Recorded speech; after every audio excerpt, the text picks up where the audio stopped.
Hello there.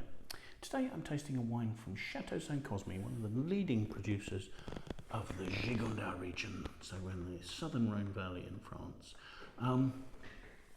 Saint Cosme are well known for their wines from Gigondas, and their reputation is based largely on the fact that they have three leading vineyards there that they make as single vineyard wines, and they'll make them both as white and red wines, so it's quite a large range of wines they have there.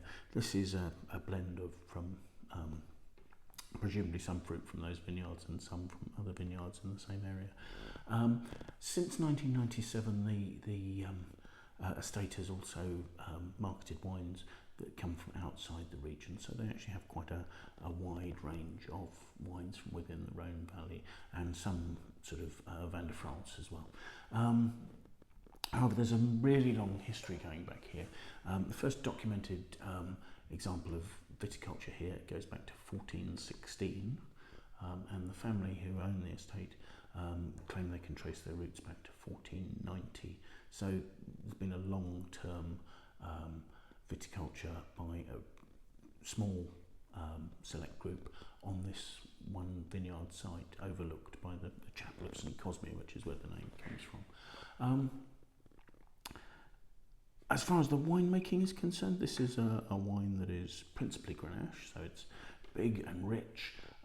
There's 15% of Mourvedre backs that up, so again quite an intense grape variety, with Syrah making up 14% and 1% of Cinsault going in there as well. The fruit is hand-picked. It's fermented as whole bunches, so the stems, once they're ripe, go into the fermentation as well, and they're just a whole bunch is crushed there, so that will give flavour notes. Fermentation goes on in tank. Aging is in a combination of new oak, old oak, and concrete tanks, so something like about 20% in new oak barrel, 50% in 1 to 4 year old barrels, and the balance in the concrete tanks. So you've got a combination of oak influence and then just maintaining that sort of rich fruit into the wine. So yeah, I think aging goes on for about 12 months or so. Let's see what the wine has to offer. You've got an intense, really quite sort of almost blackish purple colour there. In terms of its depth, you can see through it, but that really does have a good dark red purple colour, ruby red to red purple. Let's have a look at the aromas and see what we make of those. Yeah. Gosh, there really is quite a vivid smoky bacon note in there. At first there's almost a sort of a milky note, and then that sort of bacon and black pepper aromas are jumping out there. Looking for some fruit.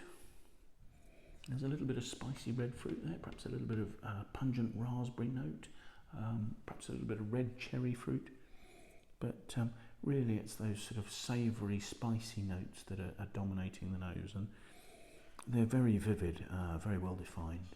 So let's have a taste.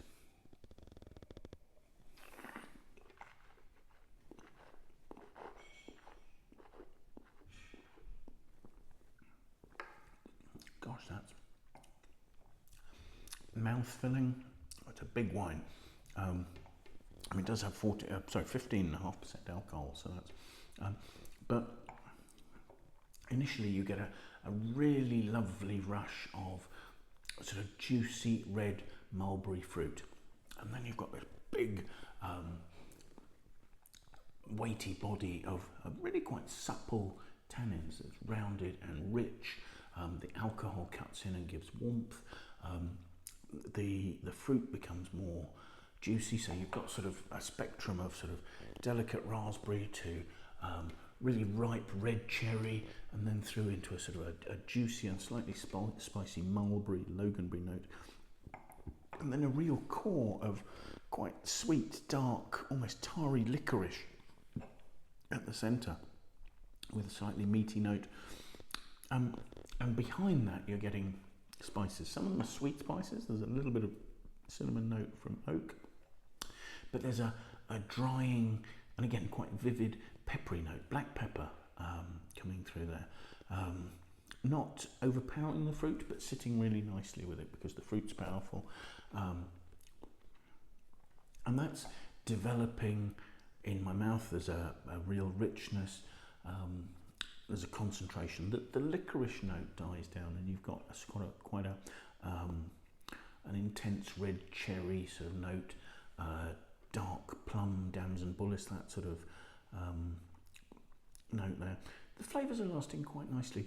The structure is not drying. This is rich. It's hedonistic. It's very appealing. I'm sure you could age the wine. I mean, with that amount of alcohol, with that depth of fruit, it will age beautifully. But it's so approachable now. It's with big, flavoursome food, something to take a little bit of the drying note away from the tannins. That would be spectacular. I mean, I could think that you might drink that with the wrong parts of France, but something cassoulet, something with lots of fats and that sort of side of thing, with venison, a big flavoured meat or something, that would pair really nicely as well. So yes, an excellent example of a Gigondas, without necessarily being the top Gigondas from this estate. I would suggest that the wines from Chateau de Saint Cosme, if you like rich, powerful wines, are well worth seeking out. They're not cheap, but they certainly deliver. That's always great to find. So thank you very much for watching. Hope you find this interesting. Maybe you'll search out some wines from Chateau de Saint Cosme, but whatever you do feel free to like and share, and do join us again. Bye now.